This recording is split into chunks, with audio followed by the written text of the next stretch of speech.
Hello students, good morning all of you. तो हम लोग जो अपना 12th का चैप्टर कंप्लीट कर चुके हैं इलेक्ट्रोकेमिस्ट्री को, आज हम उसके न्यूमेरिकल्स का सेकंड पार्ट देखते हैं कि न्यूमेरिकल्स और हम लोग कैसे सॉल्व कर सकते हैं। तो जो भी आपके पीडीएफ के अंदर न्यूमेरिकल्स हैं, मैं आज उनको सॉल्व करवाऊंगी। तो आप लोग अच्छे से थोड़ा सा कंसंट्रेट करके देखना। न्यूमेरिकल्स वैसे ही हैं, कुछ ज्यादा अलग नहीं है, फिर भी अगर कुछ नहीं समझ आ रहा है तो मैं आपको समझाती हूँ, ठीक है। तो हम लोग अपने फर्स्ट न्यूमेरिकल पे चलते हैं। देखिए, कॉपर सल्फेट के विलयन को 1.5 एम्पीयर की धारा से 20 मिनट तक वैद्युत अपघटन किया गया। यानी जो आपका कॉपर सल्फेट का जो विलयन था उसके अंदर धारा का मान है, यानी कि जो आई है, ठीक है, जो आई है वो क्या आपको दिया गया है, 1.5 एम्पीयर, ठीक है। और आपको पूछा है कैथोड पर निक्षेपित कॉपर का द्रव्यमान, यानी कि जो निक्षेपित भार है वो हमें पूछा है कि कैथोड पर कितना कॉपर निक्षेपित होगा। और आपका कॉपर का जो अणुभार दिया गया वो दिया गया है 63। वैसे 63.5 भी दे देते हैं, याद रखना 63.5 भी होता है और 63 भी दे देते हैं, पॉइंट की वैल्यू नहीं दी हो तो। अब देखिए, अगर हमें इस पे हमें देखना हो कि किस प्रकार से हम लोग निकालेंगे, तो आपको पता है कि यहाँ पे कॉपर, इसका निक्षेपित कॉपर का द्रव्यमान ज्ञात करने का सूत्र क्या है। कॉपर का जो द्रव्यमान ज्ञात करने का, भार ज्ञात करने का सूत्र क्या है कि जो अणुभार गुणा Q अपोन में क्या बोल सकते हैं, NF, यही होता है, यही लिखवाया हुआ है। अब देखिए, अगर Q आपको दिया गया, आवेश दिया गया है, दैट्स बेटर। अगर आवेश नहीं दिया गया है तो आप लोग Q बराबर क्या होता है, Q बराबर होता है IT। तो आप लोग इस सूत्र का भी उपयोग कर सकते हो, I इंटू टी अपोन में N इंटू एफ, है ना। जब इसके द्रव्यमान को N से डिवाइड कर दोगे तो उसका क्या हो जाएगा, तुल्यांकी भार आ जाएगा, ठीक है ना। तो इसलिए उसके अंदर थोड़ा सा तुल्यांकी भार के तौर पे दे रखा है, तो आपको उस पर ज्यादा नहीं देखना, आपको बस ये सूत्र लगाना है। अब यहाँ से आपको M की वैल्यू पता है, M क्या है 63, ठीक है। I क्या है 1.5 एम्पियर, T क्या है, T आपका है 20 मिनट। अब आपको मिनट को पहले सेकंड में बदलना होगा, ठीक है ना, मिनट को सेकंड में बदलना होगा। हम लोग सेकंड टाइम जो है वो सेकंड के अंदर ही लेंगे, तो क्या हो जाएगा 1200 सेकंड। अब ये सारी वैल्यू हम किसके अंदर पुट कर देंगे, हमारे फॉर्मूले में। अच्छा, फैराडे की वैल्यू कितनी होती है 96500 और N, अच्छा N की वैल्यू कैसे निकालते हैं कि कॉपर का आपका विद्युत अपघटन किया है कौन सी में, कॉपर सल्फेट में। आपको पता है कॉपर सल्फेट का कैसे सोल्यूशन होगा, CuSO4, इट मीन Cu+2 में होगा। तो कौन सी रिएक्शन होगी यहाँ पे, Cu जो होता है वो Cu+2+2 इलेक्ट्रॉन, है ना। ये रिएक्शन मान लो या फिर ये रिएक्शन मान लो, ठीक है ना। तो कॉपर सल्फेट है यानी कि Cu+2, यहाँ पे कितने इलेक्ट्रॉन इन्वॉल्व है, 2 इलेक्ट्रॉन इन्वॉल्व है। और अगर 2 इलेक्ट्रॉन इन्वॉल्व होंगे तो N बराबर हमारा कितना आ जाएगा 2, है ना। तो N बराबर 2 आ गया। तो हम लोग क्या करेंगे, हमारे जो फॉर्मूला है उसके अंदर सारी वैल्यू को पुट करते हैं। हमारा फॉर्मूला क्या है, M यानी कि 63 इंटू में 1.5 इंटू में 1200, ठीक है, अपोन में 2 इंटू 96500, 2 जीरो से 2 जीरो गया, 2 1 जा 2, 2 6 जा 12, है ना। फिर 6 इस पॉइंट को हटाओगे नीचे 0 लग जाएगा। अब आप इसको मैथमेटिक्स सोल्यूशन है कर लेना, मल्टीप्लाई तो ये आंसर आ जाएगा, ठीक है। आंसर वो आएगा, वो किसके अंदर आएगा, ग्राम्स के अंदर आएगा, ये जरूर याद रखना। क्योंकि हम लोग क्या निकाल रहे, द्रव्यमान, आपको पता है द्रव्यमान ग्राम के अंदर ही आएगा, तो ये याद रखना, आप द्रव्यमान ग्राम के अंदर आएगा। अब बताइए ये न्यूमेरिकल समझ आया कि नहीं आया, आ क्या होगा, है ना। आपको सिर्फ और सिर्फ इस फॉर्मूले का यूज करना है। अगर आपको आवेश की मात्रा दी है तब तो आप ये फॉर्मूला यूज कर लोगे। अगर आपको आवेश ना देके धारा और समय दिया है तो आप इस फॉर्मूले का यूज कर लोगे। अगर आपको M की वैल्यू या तो देखो लगभग मिलती ही है, क्वेश्चन में लगभग मिल जाती है। तो फैराडे की वैल्यू आपको देते हैं 96500 या फिर 96487, ये वैल्यू देते हैं। या फिर मान लो आपका नहीं भी दी होती है तो आपको थोड़ा सा 1-2 कॉपर की और इनकी याद कर लेना। 63 होती है कॉपर की, अब तो याद भी हो जाएगी। अब देखिए दोबारा एक यही देखो पीडीएफ में जो सेम टाइप के क्वेश्चन है, मैं आपको उसको लेके चल रही हूँ। ये सेकंड नहीं है, ये 6-7 का क्वेश्चन आई थिंक दिया है मैंने, लेकिन वो इसी प्रकार का है। देखिए इसमें कुछ ज्यादा कुछ नहीं है, डिट्टो ऐसे क्वेश्चन नहीं है। इसमें 1.5 एम्पियर धारा है, 1.5 एम्पियर धारा है, यहाँ पे 20 मिनट था, यहाँ पे 10 मिनट। वही कॉपर सल्फेट के विलयन में प्रोवाइड किया गया है। तो निक्षेपित कॉपर का द्रव्यमान ज्ञात कीजिए। बताओ कुछ दिक्कत आएगी क्या? नहीं आएगी, कोई भी दिक्कत नहीं आएगी। आपको सिर्फ और सिर्फ क्या करना है, 10 मिनट को आपको सेकंड में चेंज है, तो 10 मिनट की जगह क्या हो जाएगा, 60 से करोगे तो 600 आ जाएगा। 20 मिनट में 1200 था तो 10 मिनट में 600 हो जाएगा, 600 सेकेंड, है ना। और वही आप लोग वही फार्मूला लोगे कि W बराबर M की जगह 63, I की जगह 1.5, T की जगह 600, ठीक है। और अपोन में अच्छा वही है कॉपर सल्फेट यानी कि N की वैल्यू कितनी आएगी 2 और फेराडे की वैल्यू 96500। मतलब किसी को भी कोई दिक्कत नहीं होगी और जो भी काट पीट की वैल्यू आ जाएगी वो इसका क्या आ जाएगा आंसर, ठीक है। ऐसा ही मैंने एक और क्वेश्चन दिया है इसके अंदर, वो क्वेश्चन है कि चांदी की निक्षेपित। अब चांदी में देखो और ज्यादा कुछ फर्क नहीं है, बस चांदी में भी फॉर्मूला हमें यही यूज करना है। बस वहां पे जो N है, यहाँ पे आपका जो N है वो वहां पे चेंज हो गया है। वहां पे आपका जो N है वो आपको देना है Ag। यहाँ पे N की वैल्यू क्या देखो, क्योंकि Ag आपको पता है +1 ऑक्सीडेशन स्टेट के अंदर होती है, तो यहाँ पे N की वैल्यू क्या आ जाएगी 1। तो वहां पे आप N की वैल्यू 1 रख के इस फॉर्मूले के अंदर पुट करोगे। वैल्यू शायद कुछ अलग दी हुई है। चांदी का निक्षेपित, अच्छा चांदी का जो द्रव्यमान होता है वो आपका होता है 108। तो यानी कि आप M की जगह 108 रखोगे। धारा मान लो 2 एम्पियर की धारा प्रवाहित कर रहे हैं, ठीक है, और 10 मिनट के लिए कर रहे हैं तो वही 600 आएगा, ठीक है। और अपोन में आपका 2 की जगह आपकी बार N की वैल्यू कितनी आ गई, चांदी के लिए Ag प्लस होता है ना, तो Ag प्लस है यानी कि 1 ही वैल्यू इन्वॉल्व है, तो 1 और गुणा 96500 है ना। तो इससे आप क्या निकाल सकते हो आंसर। मैं ये नहीं कह रही कि देखो 2 एम्पियर, देख लेना आप अपने क्वेश्चन में कितना एम्पियर की धारा है और कितने सेकंड के लिए, तो आई और टी की वैल्यू शायद डिफरेंस मिल जाए, बट बाकी ये वैल्यू सारी सेम मिलेंगी आपको, ठीक है। चांदी का 108 मान होता है। ओके, तो ये आपके 3 जो क्वेश्चन थे वो हो गए हैं। 3 टाइप के आपके क्वेश्चन थे जो आपको मिल गए हैं। आई होप समझ आ गए होंगे। इसी टाइप से जिसी का भी आपको द्रव्यमान निकालना है यही फॉर्मूला आपको रखना है। तो ये 2 फॉर्मूले आप नोट डाउन कर लीजिएगा, ठीक है। अगर आपको डायरेक्टली कुलाम की वैल्यू दे दी है तो आपको आई और टी निकालने की जरूरत नहीं, डायरेक्टली कुलाम वाली में फिक्स करो। और अगर कुलाम की नहीं दी है तो आपको पहले ही, अगर मान लो 2 घंटे के लिए प्रोवाइड किया जाए, 2 घंटे के लिए, तो क्या करोगे, तो पहले आप उसको मिनट में और फिर आप उसको सेकंड में। तो 2 घंटे के लिए तो इतनी वैल्यू हो जाएगी, तो याद रखना, ठीक है ना। तो 2 घंटे के लिए है तो आप लोग याद रखना, 2 घंटे के लिए पहले आप उसको 60 से करोगे तो मिनट में, और फिर दोबारा 60 से करोगे तो वो किसके अंदर हो जाएगी, सेकंड के अंदर। तो ये आपके 3 न्यूमेरिकल्स हो गए हैं, ठीक है। और इसी टाइप का पूछा जाएगा, बस आपको ज्यादा कुछ नहीं करना है। जो आपको फॉर्मूले में चाहिए बस उन चीजों को उपयोग कीजिए, ज्यादा कुछ माथामारी नहीं करनी है इधर उधर। जो आपको इस क्वेश्चन में मिल रहा है उसका यूज कीजिए और फटाक से आंसर निकालिए, ठीक है। नेक्स्ट क्वेश्चन के देखते हैं। तो हम लोग अपना नेक्स्ट क्वेश्चन देखते हैं। इसके अंदर आपको दिया गया है निम्न सेल के लिए मानक इलेक्ट्रोड विभव। मानक इलेक्ट्रोड विभव को हम किससे प्रदर्शित करते हैं, E0 से। यानी E0 सेल आपका कितना दिया है 0.46 वोल्ट, ठीक है। E0 सेल आपका दिया है 0.46 वोल्ट। और ये आपका सेल है कि कॉपर +2 के अंदर चेंज हो रहा है और Ag प्लस Ag के अंदर। आप लोग को दिखने में दिख रहा होगा कि कॉपर 2 इलेक्ट्रॉन निकाल रहा है। देखो इसका मतलब ये किसकी तरह काम कर रहा है, एनोड। यहाँ पर क्या हो रहा है, ऑक्सीडेशन, है ना। और यहाँ पे ये इलेक्ट्रॉन लेके इसमें बदल रहा है, यानी कि ये इसका क्या रिडक्शन हो रही है, किसकी तरह काम कर रहा है, कैथोड। इतना समझ में आया। अब देखिए यहाँ पे आपको पूछा क्या है, सेल अभिक्रिया लिखनी है और अभिक्रिया की साम्य स्थिरांक की गणना करनी है।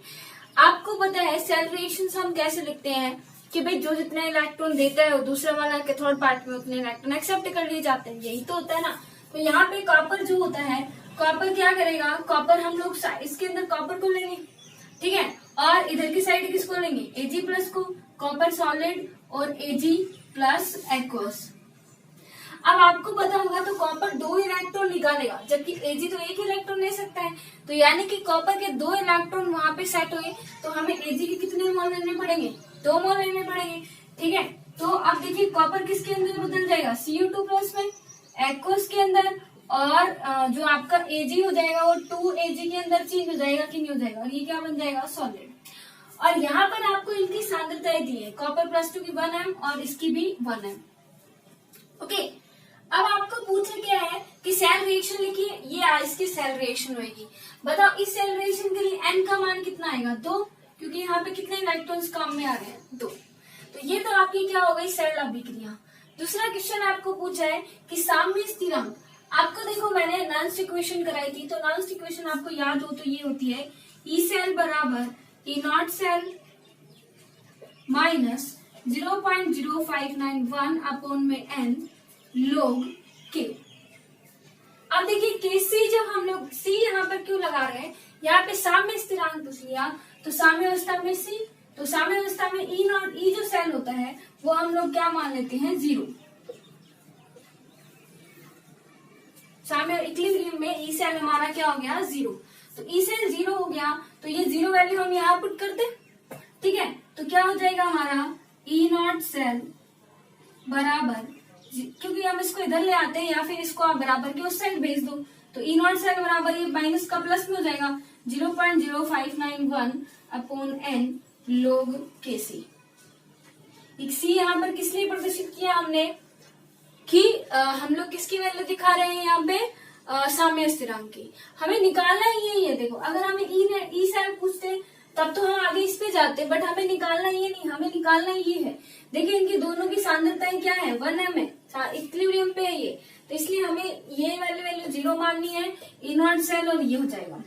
अब मुझे बताना निकालना ये है, तो आप इसको इस साइड रखोगे, बाकी की वैल्यू को इधर भेजोगे, तो आपका log केसी क्या बचेगा, log केसी की वैल्यू क्या बचेगी, आप लोग इसको इधर साइड भेज दो, तो ई नॉट सेल। अच्छा इसके डिवाइड में है तो ऊपर जाके किस में चला जाएगा मल्टीप्लाई में, और ये इसके मल्टीप्लाई में तो नीचे जाके क्या हो जाएगा डिवाइड में आ जाएगा। यहां से आपका ये फॉर्मूला बन गया। अब log केसी बराबर E naught cell into N into 0.0591। अब ई नॉट सेल आपको कितना दिया है 0.46, एन कितना है 2, नीचे कितना आ जाएगा 0.0591। इन सबको जब सॉल्व करोगे तो 15.6 कुछ आंसर आएगा, देख लेना सॉल्व करके, ठीक है। तो log केसी की वैल्यू निकली है आपकी 15.6, ये किसकी वैल्यू निकली है log केसी की, तो ये आपका आंसर नहीं है। लेकिन क्या है कि अगर आपको इस टाइप से कुछ क्वेश्चन आया तो आपको एंटी log की वैल्यू देंगे, क्योंकि आपको जब आप लोग log को उधर लेके जाओगे तो ये किसके अंदर बदल जाएगा एंटी log। तो एंटी log 15.6 का मान होता है कुछ 3.22 इंटू 10 की पावर माइनस 15 समथिंग होता है। तो ये आपको वैल्यू दी हुई मिलेगी, या तो नहीं भी दी हुई मिले तो आप यहाँ तक सॉल्व करके आ सकते हो, ठीक है ना। ये देखो फिक्स वैल्यू कुछ है होती नहीं है, इतनी वैल्यू याद रखी नहीं जा सकती है, तो आपको इसका कोई तोड़ नहीं है।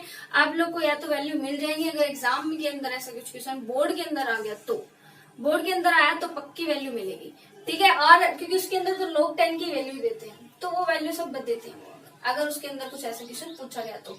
बाकी एंटी log का क्वेश्चन आने की पॉसिबिलिटी कम है, ठीक है। तो आप देखिए इसके अंदर यहाँ तक वैल्यू में देखिए, फिर से समझिए कि आपको मानक इलेक्ट्रोड दिए है और ये सेल है आपका, और सेल रिएक्शन से आपको ये समझ आ रहा है कि ये इसका क्या हो रहा है, कॉपर से Cu2 प्लस में बदल रहा है, इसका मतलब इसका ऑक्सीडेशन हो रहा है।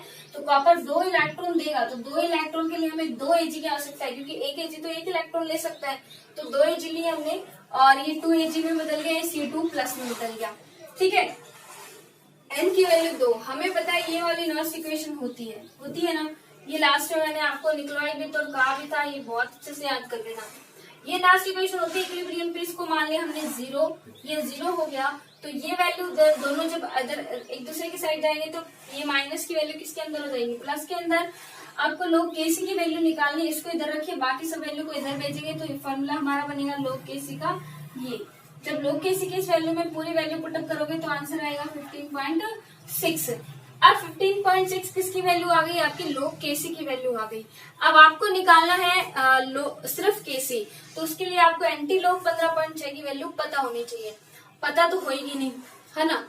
तो आपको या तो मिल जाएगी, और नहीं मिले तो आप अपना सॉल्व करके आ सकते हो, उसका कोई मैं कुछ नहीं बता सकती, ठीक है। तो फटाफट से इसको आप लोग स्क्रीनशॉट ले लीजिए ताकि आप इसको अच्छे से सॉल्व कर सको। ओके, नेक्स्ट क्वेश्चन देखते हैं हम लोग।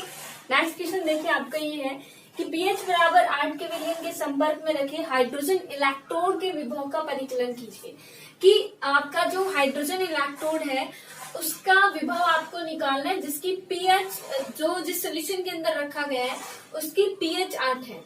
तो देखिए आपको पीएच क्यों दी गई है, पीएच की अगर आपको डेफिनेशन पता हो तो पीएच से आपको पता होगा H प्लस आयन की सांद्रता वही क्या कहलाती है, क्या कहलाती है, पीएच कहलाती है ना। तो पीएच यहाँ पे अगर आपको 8 दिए ना, तो पीएच अगर 8 है इसका मतलब आप इसको कैसे लिख सकते हो, इसको आप ऐसे भी लिख सकते हो कि जो आपका H प्लस आयन की जो सांद्रता है वो 10 की पावर -8 में, आप इसको ऐसे भी लिख सकते हो। पीएच अगर मान लो 10 दे दे तो क्या आ जाएगा, H प्लस की सांद्रता 10 की पावर -10। अगर पीएच मान लो 7 दे दे तो 10 की पावर -7। तो ये आपको अच्छे से पता होना चाहिए कि पीएच से हम लोग H प्लस आयन की सांद्रता निकाल सकते हैं, इसलिए हमें पीएच की वैल्यू दी गई होती है। ठीक है, अब हमें क्या पूछा है, हाइड्रोजन इलेक्ट्रॉन। अब बताओ हाइड्रोजन के लिए आपको निकालना है, तो हाइड्रोजन के लिए सेल रिएक्शन क्या होती है कि जो H एक ही इलेक्ट्रॉन ले सकता है, तो H एक इलेक्ट्रॉन लेगा और किसके अंदर बदल जाता है, हाफ H2 के अंदर। तो इसके अंदर जो सेल रिएक्शन होती है, या हम लोग बोल सकते हैं सेल रिएक्शन ही इलेक्ट्रोड रिएक्शन, कि जो इलेक्ट्रोड पे जो होने वाली रिएक्शन होगी वो क्या होगी कि जो H प्लस होता है वो एक इलेक्ट्रॉन लेगा और हाफ H2 के अंदर क्या हो जाएगा, चेंज हो जाएगा, है ना। तो यानी कि ये आपका रिएक्टेंट हो गया और ये आपका क्या हो गया, प्रोडक्ट हो गया। अब आपकी लास्ट इक्वेशन के अंदर देखिए हम लोग क्या लिखते हैं, ई सेल। सेल हमारा क्या है कि H प्लस से क्या बन रहा है, H2, ठीक है, बराबर क्या होता है ई नॉट सेल। सेल हमारा क्या है, H प्लस से क्या बन रहा है, H2, ठीक है, और प्लस में क्या लिखते हैं फिर, माइनस 0.0591 अपोन में n लोग। अब देखिए ऊपर क्या लिखेंगे, ऊपर लिखते हैं प्रोडक्ट कंसंट्रेशन यानी H2 की कंसंट्रेशन और पावर में क्या लग जाएगा, हाफ, और नीचे किसकी कंसंट्रेशन लिखेंगे, H प्लस की कंसंट्रेशन। बताओ इतनी वैल्यू किसी को समझ में आई कि नहीं आई, इतनी वैल्यू सबको समझ में आ गई। अब देखिए आपको पता है कि मानक इलेक्ट्रोड विभव का रिडक्शन पोटेंशियल हो चाहे ऑक्सीडेशन पोटेंशियल हो, अगर स्टैंडर्ड हाइड्रोजन इलेक्ट्रोड है तो उसका कितना मानते हैं हम लोग, 0 ही मानते हैं ना, मानते कि नहीं मानते, 0 ही मानते हैं।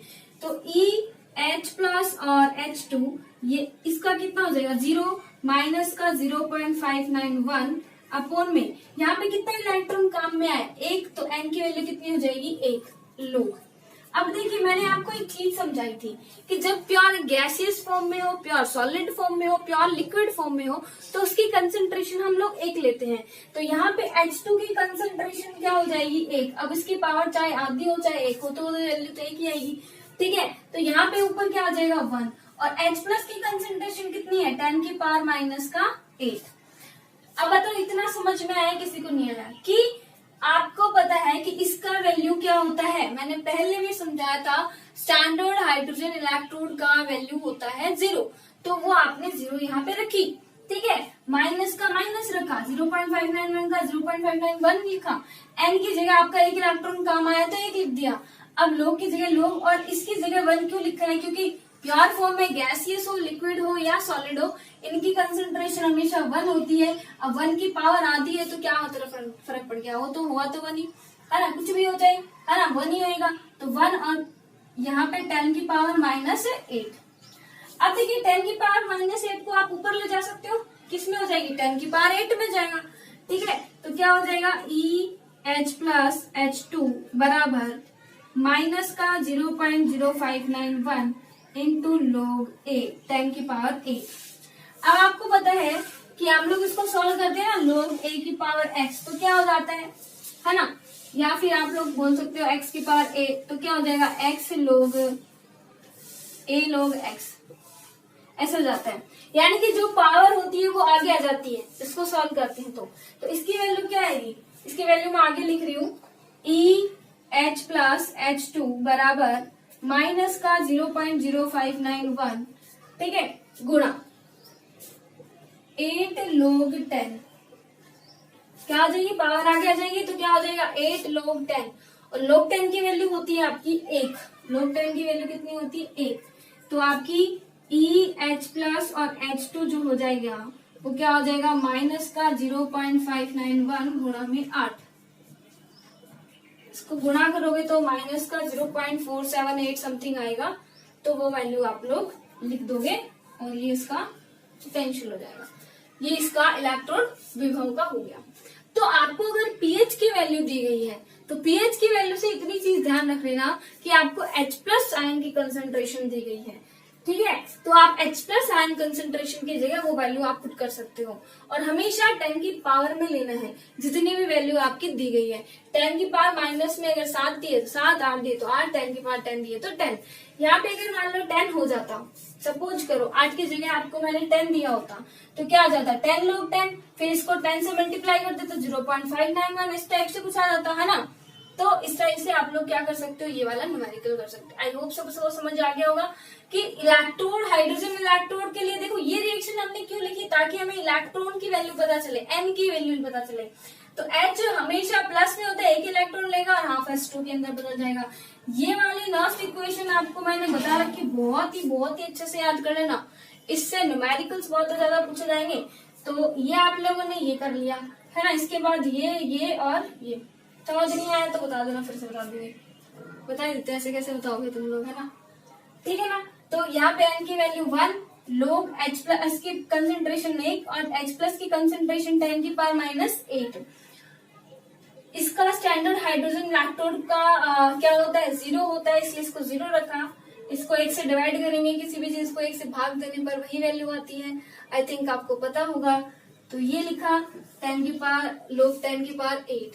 फिर क्या होता है, इसका सूत्र होता है, देखिए कि लोग x की पावर a को कैसे लिख सकते हैं, a log x।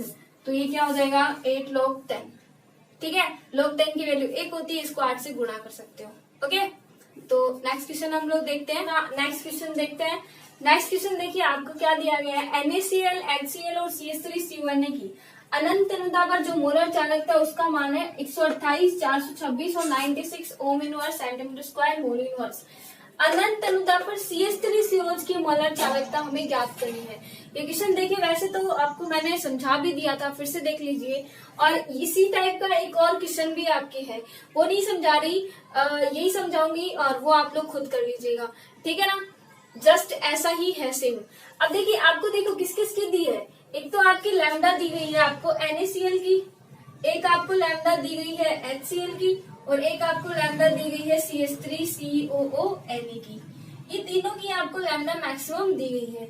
आप इनको तोड़ के कैसे लिख सकते हो, Na plus plus Cl minus, ऐसे लिख सकते हो, है ना। इसको लिखोगे H plus plus Cl minus, इसको लिखोगे CH3CO negative plus lambda Na positive, ये लिखोगे ना, ठीक है।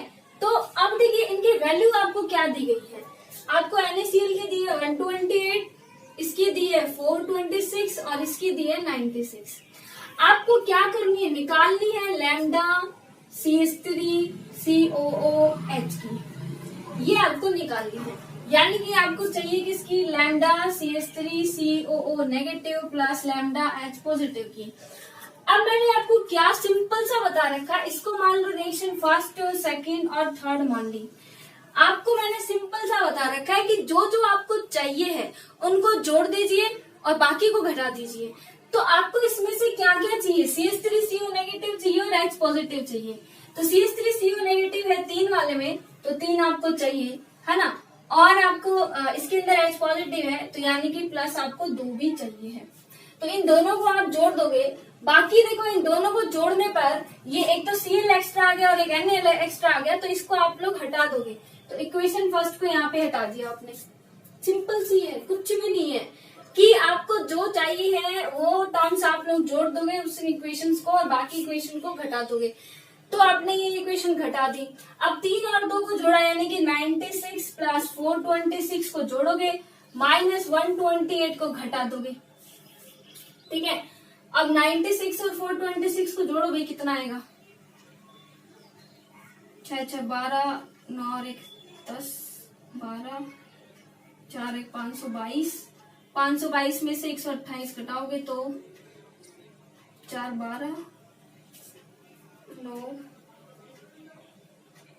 और 4 में से 3, 394 सीमेन सेंटीमीटर स्क्वायर मोल इनवर्स, ये आपकी सीमेन सेंटीमीटर स्क्वायर और मोल इनवर्स, ये इसकी जो भी आज चालकता आ जाएगी।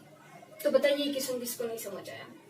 और देखिए एक चीज और बता देती हूँ, मेरा तो यहाँ थोड़ा सा स्पेस कम है, आप लोग को क्या करना होगा, सबसे पहले इक्वेशन 3 को लिखना होगा, पूरे को इसको लिखोगे, फिर आप इसमें से प्लस ये करोगे, फिर इसमें से माइनस ये, यानी कि ये आपको लिखना पड़ेगा और उसके बाद ये वैल्यू आप लोग लिखोगे, फिर आप 394 आंसर निकालोगे। और सेम ऐसा ही क्वेश्चन एक और है तो वो आप निकालोगे, है ना। ये समझ आ गया तो वो आप आसानी से निकालोगे। जिसको आपको चाहिए उसको जोड़ देना, बाकी रिएक्शन को घटा देना, ठीक है। ये हुआ। अब देखिए 298 केल्विन पर इतने एम केसीएल विलियन की चालकता है, ये चालकता है यानी कि के की वैल्यू है। इसकी मोलर चालकता का गणना करनी है, यानी लैम्डा एम का परिकलन आपको करना है। लैम्डा एम का सूत्र मैंने बता रखा है, चालकता गुणा 1000 बटे सांद्रता। बताओ नहीं बता रखा क्या? बता रखा है। तो चालकता आपको दी गई है 0.0129, 1000 से गुणा कर दोगे, बटे में सांद्रता, सांद्रता कितनी है 0.10, ठीक है ना। अब देखिए इसको हटाओगे तो आप कितना है 1 2 3 4, 1 2 3 4, ठीक है ना। इसको घटाओगे तो कितना आ जाएगा ऊपर 1 2, तो देखिए कितना बनेगा 1 2 3 4 5 और 1 2 3 4 5, 5 सारे कट जाएंगे आपस में, तो कितना बचेगा 129। ये भी मोलर चालकता ही है तो इसकी भी siemens centimetre square mole inverse है ना। तो आपको ऐसा ही क्वेश्चन एक और भी है, लास्ट के अंदर सबसे लास्ट क्वेश्चन दिया गया है। तो लास्ट क्वेश्चन उसके अंदर बस मोलर चालकता, विलियन की चालकता कुछ वैल्यू अलग है और उसकी सांद्रता कुछ अलग वैल्यू है, बाकी उसके अंदर भी मोलर चालकता का परिकलन करना है। तो ये 2 से आपके 2 और न्यूमेरिकल्स हो गए हैं। तो जितने मैंने आपको पीडीएफ के अंदर न्यूमेरिकल्स भेजे थे वो सारे के सारे क्या हो चुके हैं, सॉल्व हो चुके हैं। आप इनको अच्छे से प्रिपेयर कीजिए, इनसे बाहर कोई भी क्वेश्चन नहीं आएगा, यही क्वेश्चन आएंगे बस, ठीक है ना। और ज्यादा फोकस इन पे कर लेना। देखिए ये लास्ट ईयर आ चुका है आपका इस पैटर्न में, तो थोड़ा सा शैली स्थिरांक वाले पे कंसंट्रेट कर लेना, इस टाइप का क्वेश्चन भी देख लेना। शैली स्थिरांक, आयनन की मात्रा, आयनन स्थिरांक कैसे निकाल सकते हैं वो देख लेना, ठीक है। तो न्यूमेरिकल्स आपकी क्या हो चुके हैं, कंप्लीट। इसका स्क्रीनशॉट ले लीजिए और फिर उसको अच्छे से सॉल्व कर लेना अपनी कॉपी के अंदर, ठीक है ना। अब देखिए आपको एक चीज बता दूं, ये चैप्टर अपना कंप्लीट हो चुका है, न्यूमेरिकल्स भी हो चुके हैं। तो इस चैप्टर को अच्छे से पढ़िए, इसको याद कर लीजिए, लर्न कर लीजिए और इसके न्यूमेरिकल्स जहां से हो सकते हैं वहां से आप अच्छे से सॉल्व कीजिए। जिसके पास बुक वगैरह अवेलेबल है तो वो अपनी बुक्स वगैरह में से इसके जो एग्जांपल्स दिए गए हैं उसको सॉल्व करिए, ठीक है। जितनी ज्यादा प्रैक्टिस करोगे उतना ही ज्यादा आपके लिए फायदेमंद होगा, ठीक है। तो ये वाला आई थिंक सबको समझ आ गया होगा। 2-4 ही फॉर्मूले देखो बार बार रिपीट हो रखे हैं, 2 ही 4 फॉर्मूले हैं, वही फॉर्मूले रिपीट हो रखे हैं, ठीक है। तो 5 या 7 फॉर्मूले मैंने आपको फर्स्ट जब वीडियो बता रही थी, फर्स्ट जब मैंने आपको बनाया था न्यूमेरिकल्स वाला, तब मैंने आपको सारे फॉर्मूले लिखाए हैं और उन 7 फॉर्मूले के अलावा कोई सा भी फॉर्मूला हमारा यूज में नहीं आया। तो वो 7 फॉर्मूले आपको अच्छे से याद करने हैं, ठीक है। फिर भी अगर कुछ नहीं समझ में आता, डाउट रहता तो आप पूछ सकते हैं। बाय द वे आज की वीडियो में सारा हो चुका है, ठीक है। न्यूमेरिकल्स जितने मैंने आपको भेजे थे सारे हो गए हैं, okay. Now chapter is finally completed. Bye.